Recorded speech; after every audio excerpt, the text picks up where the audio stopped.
Hello, I am sick, so bear with me because I'm a mouth breather today.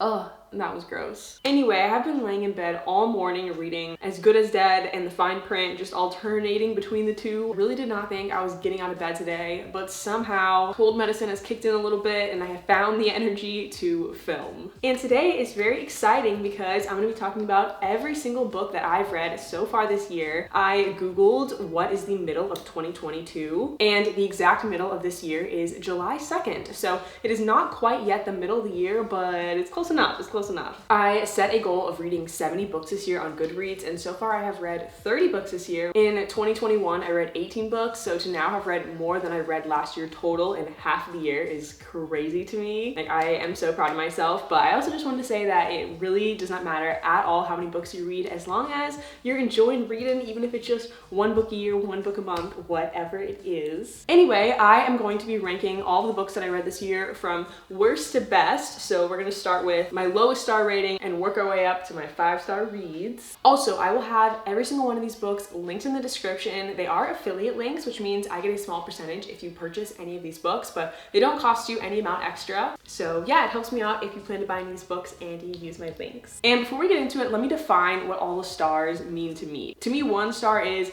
I did not like this book, please don't pick it up, I regret reading it. 2 stars is I don't regret reading it, but I wouldn't really recommend it. 3 stars is maybe it has a few issues or it just lacked a little bit of substance, but it was cute. I liked it. 4 stars is I really liked it, would 100% recommend it. And 5 stars is the Book Hall of Fame. I love this book, it's perfect, please read it. The lowest rating I gave out was 3.75 stars, which, like, this is so exciting that I really haven't read any bad books this year. The first one being Since You've Been Gone by Morgan Matson, and it was such a cute book. It's YA and it's about a girl whose best friend disappears and leaves her behind a bucket list. So it takes place during an entire summer where she's completing this bucket list. So it's a perfect summer read. It's also got romance, it's also got great friendships. The reason why I gave it 3.75 stars is I just didn't feel like it was super gripping, like I wasn't on the edge of my seat. And it's also like a pretty light, fluffy romance. I still really enjoyed it though, so I would recommend it. Next up is 14 Ways to Die by Vincent Ralph, which I also gave 3.75 stars. It's a murder mystery, it's YA. It's a really cool concept too. It's about a girl whose mother was killed by a serial killer, and the serial killer was never caught, so to try and catch him, she goes on this reality show where she basically has to live stream her entire day, 1 day a week. So such a cool concept, always love me a good YA murder mystery. But again, I just felt like there wasn't a ton of depth to the story at parts and some of the characters felt a bit underdeveloped. Now to my 4-star reads, I just finished reading Tweet Cute by Emma Lord. I actually listened to the audiobook. I have been going on so many hot girl walks and I've been loving audiobooks. What I love about this book is I feel like a lot of books just completely ignore technology like phones and social media, but this book like fully embraces it. There's a whole Twitter feud, there's an anonymous chat app, and it is a enemies to lovers romance. So yeah, I would recommend. It was cute, adorable, fun, and I did like listening to it in audiobook form if you're looking for an audiobook.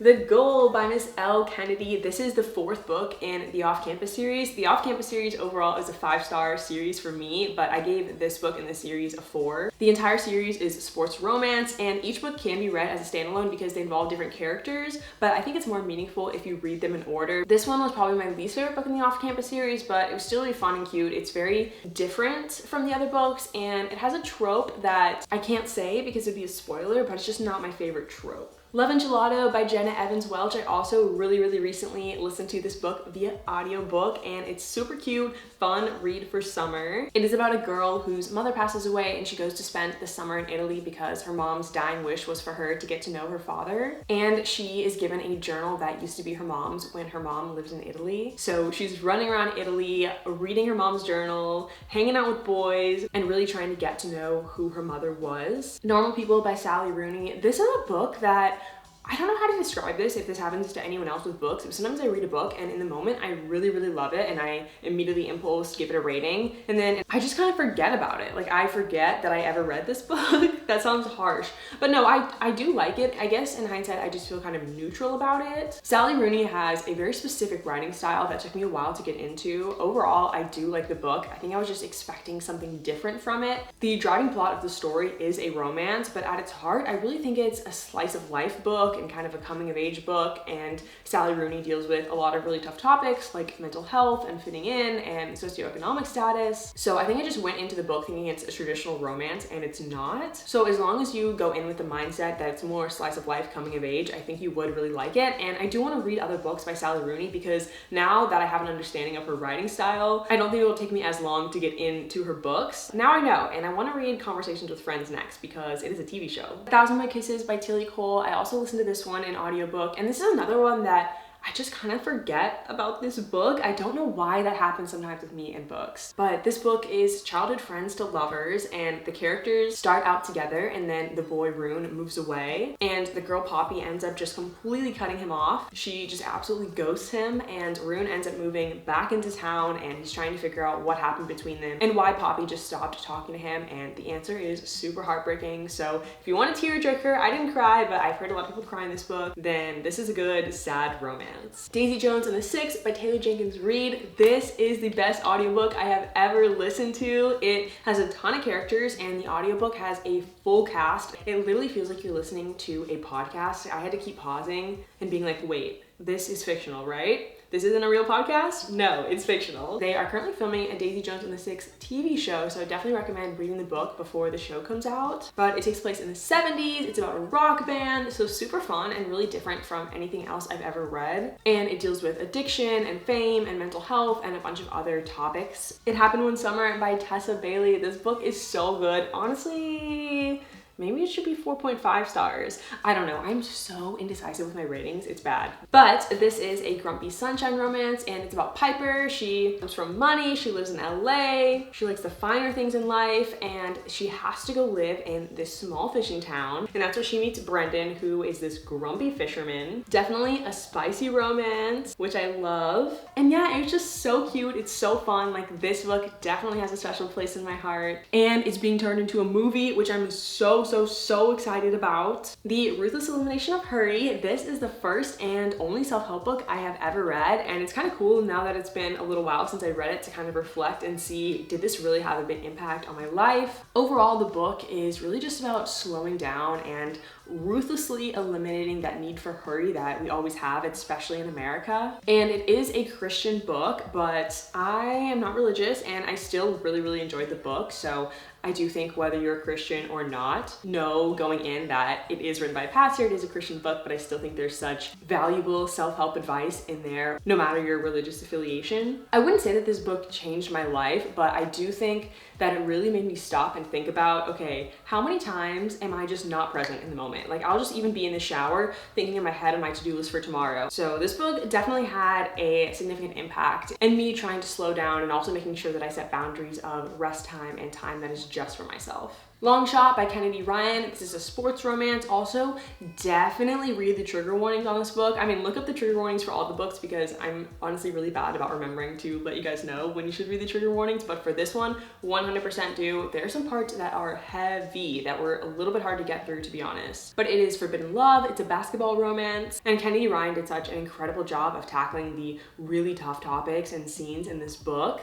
I loved the book, but like I said, it was hard to get through at points, and so that's honestly why it's 4 stars to me, just because I think it was a little bit too heavy for me. Okay, now on to my 4.5 star reads. I cannot believe that the vast majority of the books I read this year are in my 4.5 or 5 star category. Maybe I need to crack down and be harsher when reviewing books. No, I think I just picked a lot of really good books to read. Hook, Line, and Sinker by Tessa Bailey. This is the sequel to It Happened One Summer. I am talking about this one separately because it can be read as a standalone. I read this book recently and I loved it so freaking much. It is so cute. It's friends to lovers. The main guy is kind of like a player, pretty boy kind of guy, but he has so much depth to his character that I did not expect, and that just made their relationship and how much they care for each other so much richer and stronger. The main character in this book, Hannah, is the sister of the main character, Piper, in this book, so also takes place in a small fishing town, and this guy is also a fisherman. And sometimes I feel like small town books and romance movies can be a little bit cheesy, but I really loved both of these, especially this one for their small town aspect. Love and Other Words by Christina Lauren. This book is so good. The main characters love books, and I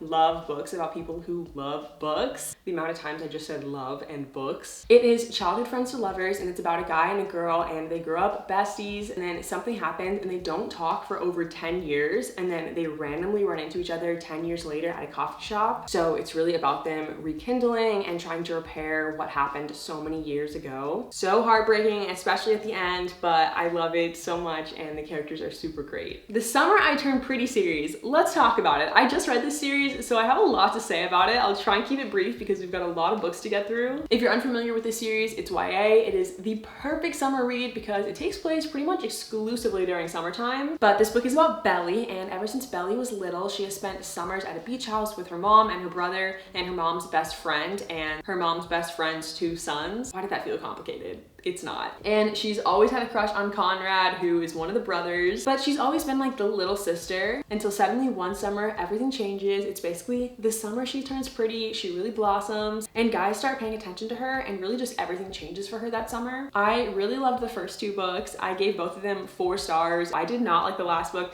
I gave it 2.5 stars. By the end, I liked the ending, but it just kind of ruined the series for me a little bit. But I know people love the last book, so I really hate saying that because I don't want anyone to go into this series with this tainted viewpoint that I have. Anyway, despite not giving any individual book 4.5 stars, I still would say the overall series for me is 4.5 stars because it just makes me so nostalgic for summers in high school, and it's so cool following a whole trilogy, really getting to see the characters grow and change. Next up is The Wicked Deep by Shay Earnshaw, and this book is so different from really any other book that I've ever read. I got it as a blind date with a book, and I probably wouldn't have picked it up otherwise. It is about a small town that is cursed. There are 3 witches that haunt the town every single summer. So also a good summer read if you're looking for a spooky summer read. I thought the world building of this little eerie town was so good, and there is a romance in the book, which I loved. And then also there is a big plot twist at the end. I feel like plot twists really just push a book from like to love, and I loved this book. A Good Girl's Guide to Murder series. This is the second one in the series, Good Girl, Bad Blood. I do own the first book in the series, but I'm letting my mom borrow it and read it right now. Overall, the series is a 4.5 star series for me. It is about a high school named Pip who is investigating a murder case in her town for a school project. So a YA murder mystery. There's also some romance subplot in it, and I just love the teen detective plotline. Like, it's so fun. I don't want to read another book where the police investigate anything. I only want teen detectives in my life from now on. Book Lovers by Emily Henry. I also just lent this book to my mom, so she is also reading this book right now too. Oh my gosh, and this is also a good summer book too. I feel like I've said a lot of good summer reads so far. It takes place during one summer and involves 2 rivals, so it is enemies to lovers romance. The main characters are a book editor and a book agent, so they also love books. Emily Henry is just the queen of banter. These 2 characters were both so snarky and fun and had such good back and forth dialogue. Me literally just giving synonyms for the word banter. I will always be a huge Emily Henry fan. Okay, now we have made it to my 5-star reads. Yee! I'm so excited. The Love Hypothesis by Ali Hazelwood. I thought this book was so fun because it takes place in a very sciencey setting, if you couldn't tell from the cover. And I just really haven't read any book where the main characters are scientists and there's a lot of scenes in labs and doing research. And so yeah, women in STEM, we love to see it. It also is really the best combo of tropes I've maybe ever read. Grumpy Sunshine and fake dating, both of those. Okay, love it. The main character is also in school to get her PhD, so it's also kind of a college romance. And the dude in the book is a professor. He's a professor.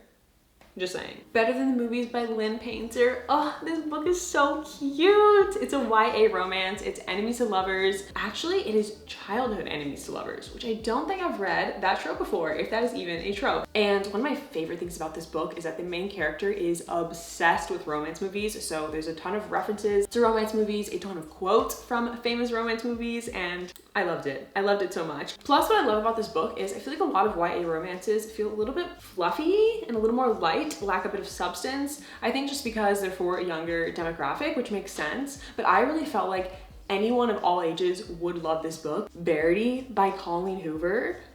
This book is crazy. Like, Colleen Hoover is crazy for writing this book. Definitely 1000% look up the trigger warnings. There is some intense stuff in this book. I'll just say that. It is a thriller romance, which may be my favorite combo of genres that I didn't know I needed. And the main character is a writer, which, say it with me, I love books about people who love books. But it's super creepy, super eerie, lots of plot twists. I really just was on the edge of my seat the entire time. Like, what is going to happen next? Can it get any crazier? Yes, it can.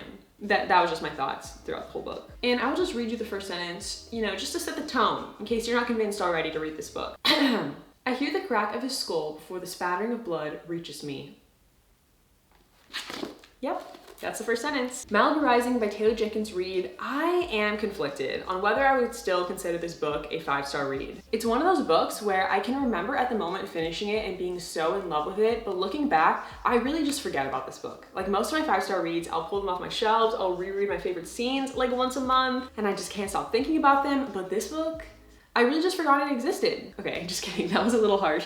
But it is a good book, would recommend. I think in hindsight, it would probably be a 4.5-star read to me. But it is about a group of famous and wealthy siblings, and the eldest sibling, Nina, throws this big party every year, and during this year's party, a ton of secrets come out between all the siblings, and it's really just a whirlwind of secrets and fame and money and the characters figuring out who they are. And it takes place in Malibu, and the main girl, Nina, is a surfer, so also a good summer read, I feel like. The Song of Achilles by Madeline Miller. I have a whole reading vlog on this book, and I recently looked up my Goodreads review just to like remember all my thoughts on it, and my entire review is in all caps, my heart.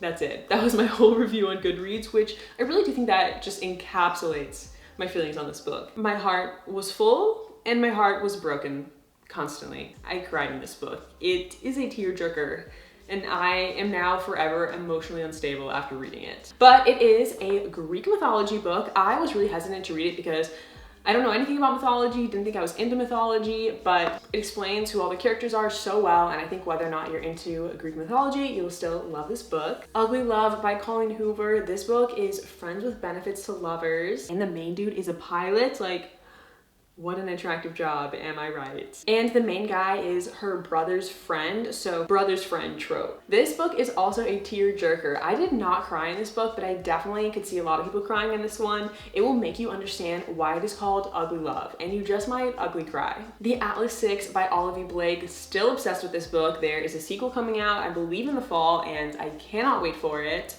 This is another book that I really haven't read anything like it before. This book is fantasy. It's about 6 magicians who are selected to compete to get into a secret society, but only 5 of them will get in. Definitely dark academia vibes. It has some like implied romance that I think maybe a setup for more romance in the sequel, but definitely not really a romance book. However, coming from somebody who pretty much exclusively reads romance, I still extremely loved it despite the lack of romance, which is a big thing for me. And lastly is the Addicted/Calloway Sisters series. I have fallen off my game a little bit on finishing the series. I started the series in 2021 and fell in love with it. The first book in the series, definitely my favorite one. It deals with a sex addict, an alcoholic. It's childhood friends to lovers. There's also fake dating. And then its sister series is called the Calloway Sisters series, but they're basically one giant series, so I'm gonna just talk about them as if they are one giant series. But in the Calloway Sisters books, we get rivals to lovers, we have an age gap romance, and it's just such a whole full world because it is a combined 10-book series, which is crazy. Definitely the longest series I'll have ever read in my life when I finish it.